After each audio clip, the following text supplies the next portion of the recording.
mu myaka myinshi ishize mu ngoma za cyami cyangwa se mu bwami bwinshi butandukanye bwo ku isi nzima, benshi ntabwo bahurizaga ko umugore yashobora byose cyangwa se yashobora imirimo itandukanye nk'umugabo akora, ariko byagiye byigaragaza ubwo abagore bahabwa agaciro mu myaka myinshi itambutse, aho abagore bagiye bigaragaza neza, maze ugasanga n'ubundi ibikorwa bakora biratangaga inyungu nyinshi cyangwa se biratanga agaciro kenshi cyane kurenza n'ubundi akabagabo n'ubundi batangaga mu myaka itambutse. N'ubundi rero n'ubundi leta nyinshi cyane zo mu isi zagiye zishyira imbere abagore, maze abagore baragenda bakorera ibihugu byabo, maze ibihugu bitera imbere kubera yuko n'ubundi batabaha agaciro, ariko n'ubundi baje kwigaragaza nk'abantu b'abanyabwenge ndetse banafite umurambe kurenza abagabo n'ubundi byo bakuraga muri icyo gihe. Ntibyatinze rero n'ubundi mu mupira w'amaguru ubwo n'ubundi washyikaga ku isi cyangwa se wageraga ku isi nzima, aho n'ubundi wagiye wigaragaza cyane nk'aho n'ubundi abagabo aribo bawisanzemo icyo gihe, kubera n'ubundi leta nyinshi zitashyiraga imbere abagore, baragiye bakina umupira karahava, maze bamwe n'ubundi babagwiza tunga. Ntibyashize n'ubundi leta zimwe na zimwe zo muri iyi si zagiye zifatira ku myanzuro ndetse zifatira no ku byemezo byinshi bitandukanye, aho bagiye bashyira hamwe kugira ngo bateze imbere abagore maze nabo bigaragaze cyane. Ntibyatinze n'ubundi rero u Rwanda nyuma ya jenoside yakorewe abatutsi mu mwaka w'1994, u Rwanda ruza n'ubundi gufata umwanzuro y'uko abagore nabo bagomba kujya bahawe agaciro kangana n'akabagabo kugira ngo n'ubundi nabo bigaragaze mu iterambere ry'igihugu. Bamwe bagiye bahabwa inshingano zitandukanye ndetse yewe bagirwa bashyirwa muri perezidanse nk'aho nyine bafata imyanzuro ikakaye kurenza abagabo cyangwa se zingana nk'iz'abagabo. Bamwe bajya mu biro, abandi bahabwa kuyobora bimwe mu bice bikomeye cyane by'igihugu. Abagore basigaye bafata imyanzuro n'ubundi ikakaye cyane kurenza abagabo.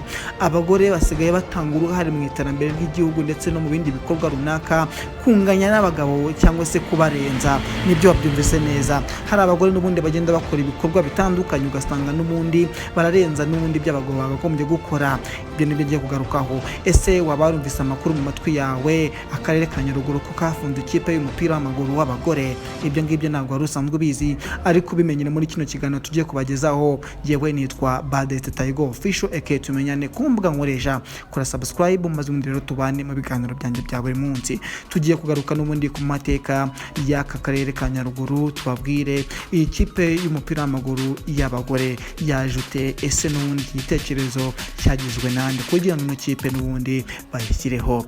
Gaho reka tubane n'ubundi 5 kwa 5 mbaze mabwire byinshi mutari musanzwe muzi ku iyi kipe y'akarere ka Nyaruguru irimo twara neza cyane mu cyiciro cya kabiri cy'umupira w'amaguru. Mu mwanya maze mbibabwire byose, mbabatotorere kimwe ku kindi. Nitwa Badete, nimba munyemereye n'ubundi ni mu mwanya mbatotorere byinshi mutari musanzwe muzi kuri ino kipe y'abategarugori n'ubundi bakarere ka Nyaruguru. Ni mu mwanya n'ubundi tubyinjirana 5 kwa 5. Iyi kipe y'akarere ka Nyaruguru rero, ariko ntabwo nabanza kuvuga n'ubundi nababwiye byinshi mutari musanzwe muzi kuri kano karere ka Nyaruguru. N'ubundi aka karere ka Nyaruguru gaherereye n'ubundi mu gihugu cy'u Rwanda mu ntara y'Amajyepfo. Intara y'Amajyepfo igizwe n'uturere 8, turaza kuhasanga n'ubundi na kano karere ka Nyaruguru gahana imbibi n'igihugu cy'u Burundi mu majyepfo y'igihugu cy'u Rwanda. Karere ka Nyaruguru n'ubundi kagizwe n'imirenge 14, utugari 72, imidugudu 332, ubucucike bw'abaturage n'ubundi ni 409. Rero imiturire y'abaturage usanga n'ubundi akarere ka Nyaruguru gatuwe n'abaturage bagera ku 318 n'abantu 129, kaba gafite ubuso bungana n'igihumbi na 12. Abaturage batuye kano karere ka Nyaruguru n'ubundi usanga benshi n'ubundi batuye mu byaro, kuko mu mujyi hatuwe n'abantu bakeya cyane.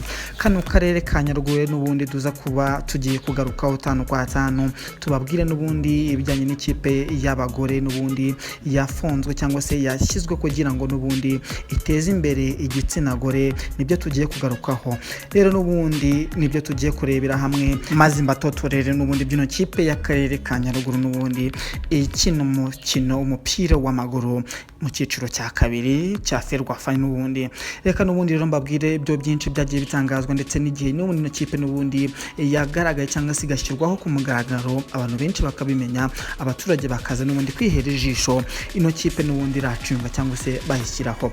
N'ubundi ku itariki 30 z'ukwezi kwa 10 2024, itangazo ry'akarere ka Nyaruguru kuri X cyangwa se kuri Twitter bagize bati mu rurimi rw'icyongereza, today at Cyahinda Playground the district executive committee together with Ferwafa, the district council members and partners have officially launched Nyaruguru Women Football Club to promote talents among the young girls. Mu Kinyarwanda bageze bati n'ubundi uyu munsi ku kibuga cy'imikino cya Cyahinda komite nyobozi y'akarere ifatanyije na Ferwafa abagize inama njyanama y'akarere n'abafatanyabikorwa bashyize ku mugaragaro ikipe y'akarere ka Nyaruguru y'abagore ikina umupira w'amaguru mu rwego rwo guteza imbere impano mu bakobwa.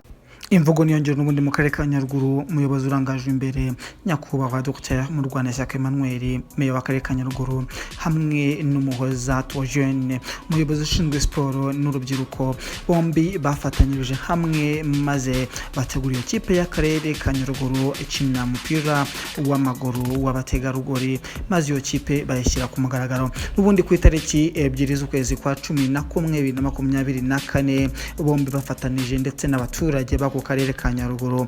Iyo kipe y'akarere ka Nyaruguru n'ubundi yitabiriye uyo n'ubundi division cya second division n'ikiciro cya kabiri cya Ferwafa.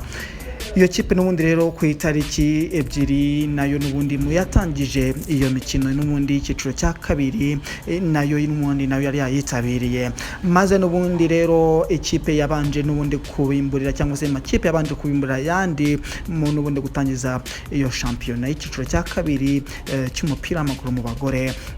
Sina Gerard yaje kwihanangiriza ikipe n'ubundi yitwa Freedom Women Football Club itsinda igitego kimwe ku busa ariko uwo mukino n'ubundi wari witabiriwe n'abayobozi b'icyubahiro cyangwa se abayobozi n'ubundi barangajwe imbere n'ubundi irishyira hamwe ry'umupira w'amaguru wa Ferwafa harimo n'ubundi komiseri n'ubundi wa Ferwafa cyangwa se ushinzwe guteza imbere umupira w'amaguru bamwita Munyankaka Asira nawe yari yawitabiriye uyu mukino n'ubundi wahuzaga Sina Gerard n'iya kipe yitwa Freedom Women Football Club hamwe n'ubundi ushinzwe komiseri w'umupira w'amaguru muri Ferwafa bamwita Turatsinze Amani. Abo bombi n'ubundi mu bari bitabiriye ifungurwa cyangwa se ishyirwaho ry'umupira w'amaguru mu bagore abo bombi n'ubundi bari bawitabiriye.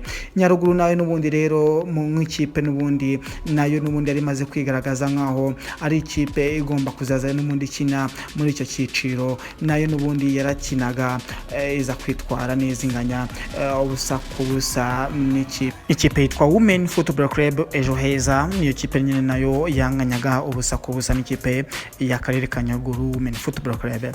N'ubundi rero n'ibyashize cyangwa se ngo bitinde bishyire kera ntabwo byanatinze cyane kubera yuko ino kipe y'akarere ka Nyaruguru yakomeje kwitwara neza ibyishimo bikomeza kubitanga ku bakunzi bayo kubera yuko n'ubundi isanzwe yitabirira ku kibuga cya Cyahinda ku Gitugutu niho yakirira imikino yayo ya buri munsi aho ikipe y'akarere ka Nyaruguru ifite abafana benshi batandukanye ndetse n'abaterankunga bakomeza kugenda n'ubundi bayishyigikiraho idasibana n'ubundi nayo kubereka ibyishimo ndetse ino kipe y'akarere ka Nyaruguru iri mu makipe meza atanga icyizere yuko mu myaka iri imbere izaba ari ikipe itwika cyangwa se ikipe ihanganira ibikombe bitandukanye.